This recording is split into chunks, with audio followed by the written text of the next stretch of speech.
حامد کرزی یو ځل بیا د نجونو د ښوونځیو او پوهنتونونو پر پرانیستلو ټینګار وکړ. سلام، وخت مو پخیر. پام وکړئ د نن ورځې تازه خبر ته. پخواني ولسمشر حامد کرزي یو ځل بیا افغانستان کې د نجونو د ښوونځیو او پوهنتونونو پر پرانیستلو ټینګار وکړ.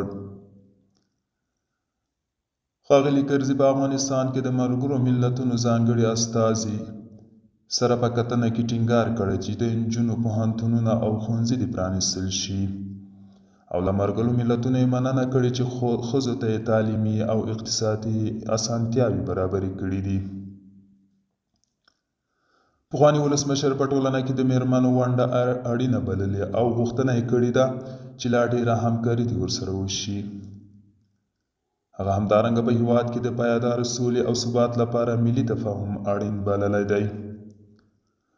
طالبانو له واکمنېدو وروسته تر امن ثاني پورې د نجونو له شپږم ټولګي پورته ښوونځي او پوهنتونونه وتړل او په زیاتره دولتي او غیر دولتي ادارو کې ښځو ته د کار اجازه نه ورکوي.